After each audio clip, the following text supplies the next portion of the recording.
hakim. Rabbi shrah li sadri wa yassir li amri wahlul 'uqdatam min lisani yafqahu qawli. Ikhwati fillah. Saudara-saudaraku yang dimuliakan Allah Subhanahu wa taala. Pada kesempatan ini ada 3 poin yang mau saya sampaikan. Yang pertama, makna dakwah. Kalau kita ambil kertas, ambil pena, kasih ke anak-anak, setiap saya katakan satu kata, kalian tulis gambar. Jeruk. Semua gambar jeruk. Mobil. Semua gambar mobil. Dakwah. Semua akan gambar mikrofon, mimbar, ustadz. Karena bayangan mereka, dakwah itu adalah ceramah. Bahwa ceramah itu adalah dakwah, betul. Tapi dakwah bukan ceramah.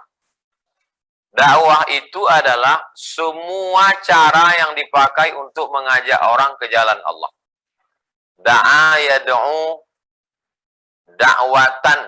Ad-da'watu ila ta'am. Ngajak makan. Itu arti asal kata dakwah, ngajak makan. Jadi asal muasalnya, bagaimana orang supaya mau masuk Islam, diajak dia makan. Ajak makan, minum, ngobrol, cerita, sharing. Ketika kita makan di rumah orang, baru kita tahu rupanya dia bersih. Sendal tak boleh dibawa masuk ke dalam karena ada najis. Kalaupun pakai sendal, ada sendal di luar, ada sendal di dalam. Ketika kita makan di rumah orang, baru kita tahu ternyata dia lembut kepada keluarganya. Ternyata dia orangnya itu on time, tepat waktu. Tertarik hati orang gara-gara makan.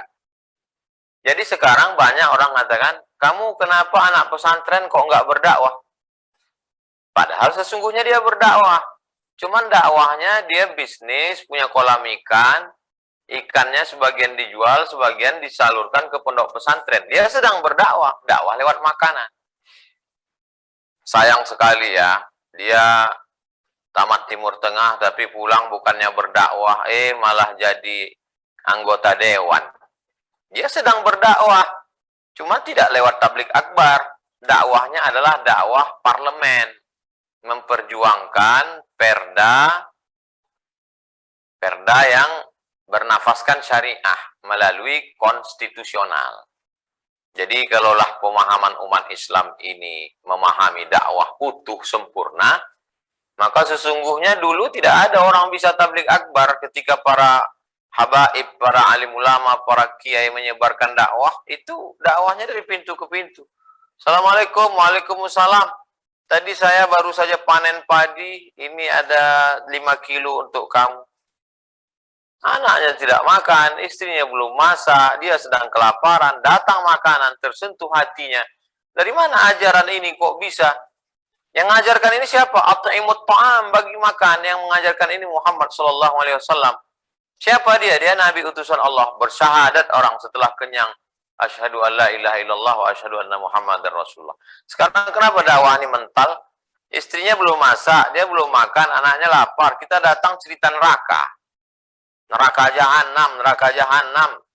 Diambilnya kuali, pukulnya kepala kau neraka jahanam, kata dia.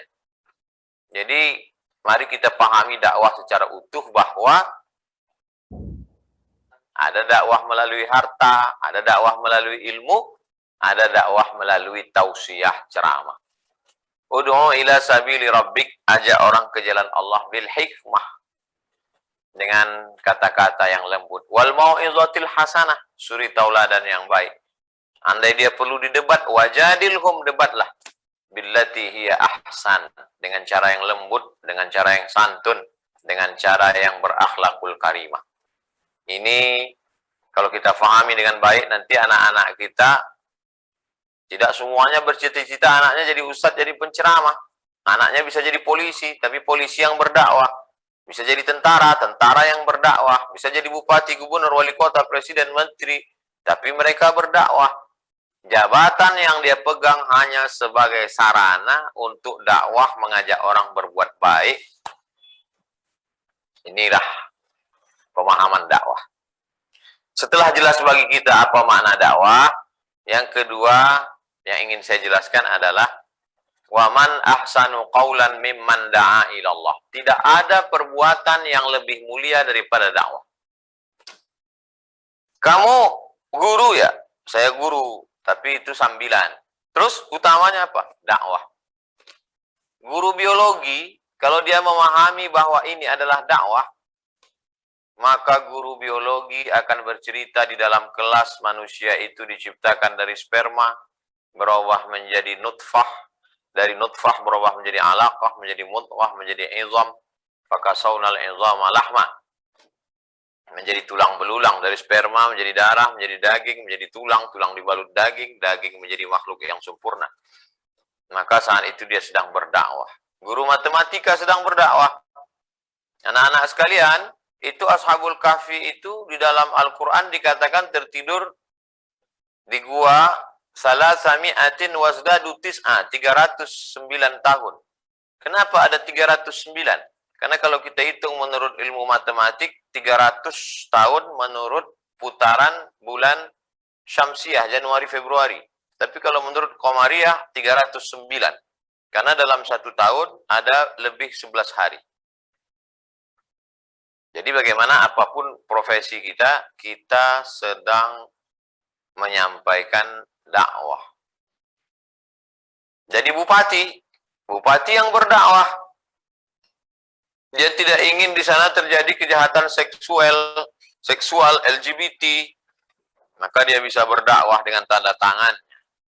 Dia bisa ajak orang untuk melakukan kebaikan-kebaikan melalui pesan-pesan kekuasaan. Sehingga kalau demikian kekuasaan bukan tujuan. Kekuasaan hanyalah sarana untuk dakwah. Orang yang punya duit, punya harta, dia kumpulkan anak-anak muda pengangguran buat kursus ternak lele, kursus ternak puyuh, kursus ternak bebek, kursus ternak kambing. Masuk waktu sholat, anak-anak semua kita sholat, masuk waktu sholat. Diajarkan cara wudhu yang baik, maka dia sudah berdakwah dengan hartanya. Ada yang berdakwah dengan harta, ada yang berdakwah dengan kekuasaan, ada yang berdakwah dengan umat ini akan mulia dengan dakwah. Kuntum khairu ummah, kamu akan menjadi umat yang terbaik. Kapan kita menjadi umat yang terbaik? Ta'muruna bil ma'ruf, ajak orang buat baik. Wa tanhauna 'anil munkar, larang orang buat munkar. Wa tu'minuna billah. Jadi kalau ada orang berdakwah, dia bukan sedang rese. Kalau ada orang berdakwah, dia bukan kurang kerjaan. Kalau ada orang berdakwah, dia sedang menjalankan ajaran Islam. Kalau sanggup, ikut. Tak sanggup, jangan ejek. Kalau ada orang berdakwah di lingkungan kita, dia sedang menyelamatkan negeri kita dari musibah.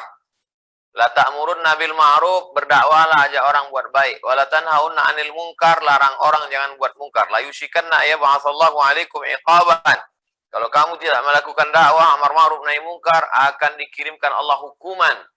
Summa tad'unahu, kemudian kamu berdoa, datang banjir bandang, tsunami, gunung meletup. Fala yustajabu lakum, doa kamu tak dikabulkan karena kamu sudah menyia-nyiakan dakwah. Itu ngapain Ustaz? Itu ngoceh. Kau sedang melecehkan dakwah. Nanti kalau azab Allah datang, rumah-rumah saya, yang berzina saya, yang berdosa saya, yang minum khamar saya, duit saya, yang mabuk saya, apa urusan kamu? Memang betul. Tapi kalau azab itu datang, bukan rumah kau aja yang ditelan tanah. Bukan bini kau aja yang mati, bukan anak kau saja yang tenggelam. Seluruh kampung ikut merasakannya. Memangnya ketika banjir bandang itu datang, dipilih-pilihnya. Ini rumah orang yang tak sembahyang. Ini rumah orang yang tak pengajian. Habis disapu ratanya semua. Pahami itu dengan baik. Jadi kalau ada orang hari ini berdakwah amar ma'ruf nahi munkar, dia sedang sayang sama kita. Coba ubah cara pandang kita. Dia sedang sayang dengan negeri kita. Dia tak ingin azab turun.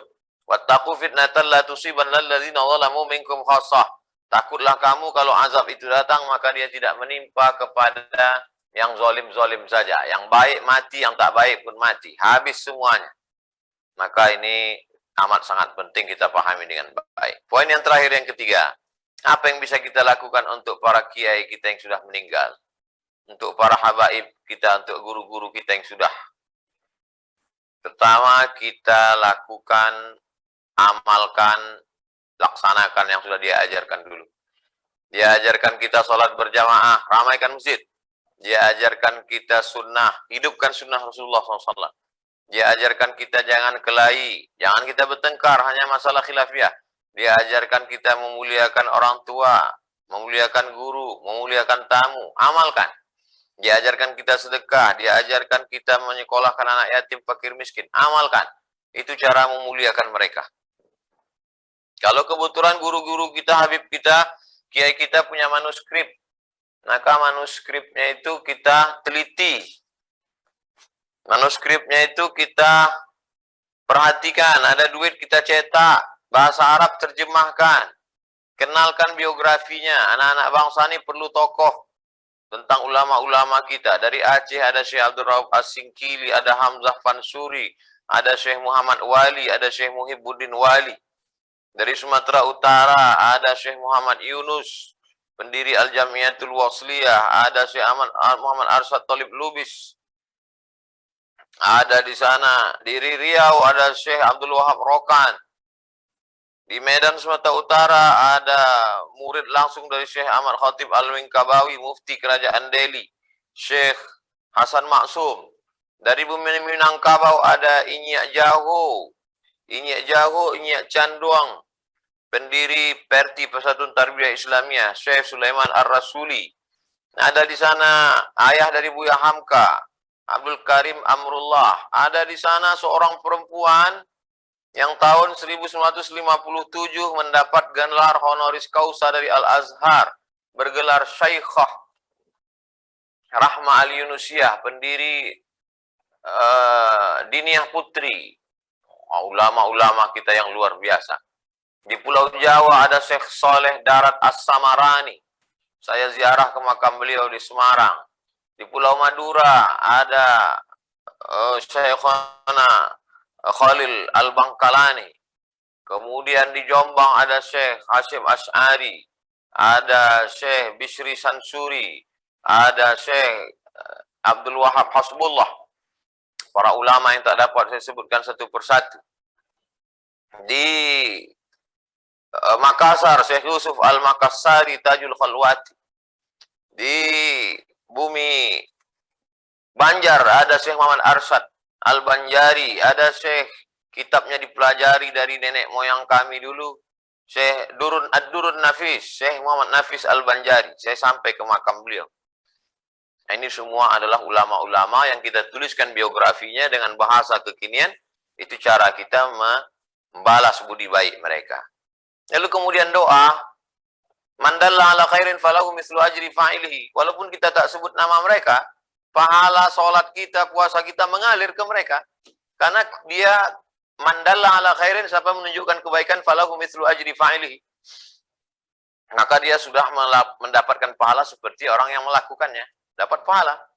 Tapi alangkah baiknya sebagai rasa syukur kita kirimkan doa khusus, Allahumma ighfir lahum warhamhum wa'afihim wa'fu anhum waj'alil jannata mathwahum, Allahumma ij'al quburahum raudhatan min riyadil jinan, la taj'al quburahum hufratan min hufarin niran. Yang jauh lebih penting daripada itu adalah kita bangunkan rumah Quran. Berapa ada duit kita, bebaskan tanah buat rumah Quran. Rumah Quran buat program. Pagi anak-anak baca Quran, hafal Quran, tahfiz, tahsin, tajwid. Sore emak-emak, ibu-ibu. Malam buat lagi maghrib mengaji. Syukur-syukur bisa dikembangkan jadi TK Quran, PAUD Quran, SD Quran, SMP Quran, SMA Quran. Setelah basicnya Quran, terserah dia mau masuk fakultas kedokteran. Niatkan untuk melanjutkan perjuangan guru-guru kita, kiai-kiai kita, habib-habib kita. Maka itu salah satu cara mensyukuri nikmat yang sudah diberikan Allah Subhanahu wa taala. Man lam yashkurin nas la yashkurillah, lam yashkurillah. Siapa yang tak berterima kasih kepada manusia, dia tak bersyukur kepada Allah. Jangan kau sangka dengan subhanallah, alhamdulillah, Allahu akbar, la ilaha illallah kau sudah bersyukur. Belum. Sebelum kau berterima kasih kepada guru-gurumu, kiai-kiaimu, alim ulamamu, habib-habibmu. Bagaimana caranya? Ini di antara cara-caranya. Bangkitkan terus semangat. Kobarkan terus. Mudah-mudahan kita termasuk orang-orang yang diridhoi Allah, hidup mencari ridha Allah, hidup istiqamah, mati husnul khatimah. Berkah selalu. Mohon maaf. Terima kasih. Assalamualaikum warahmatullahi wabarakatuh. Waalaikumsalam warahmatullahi wabarakatuh. Masya Allah.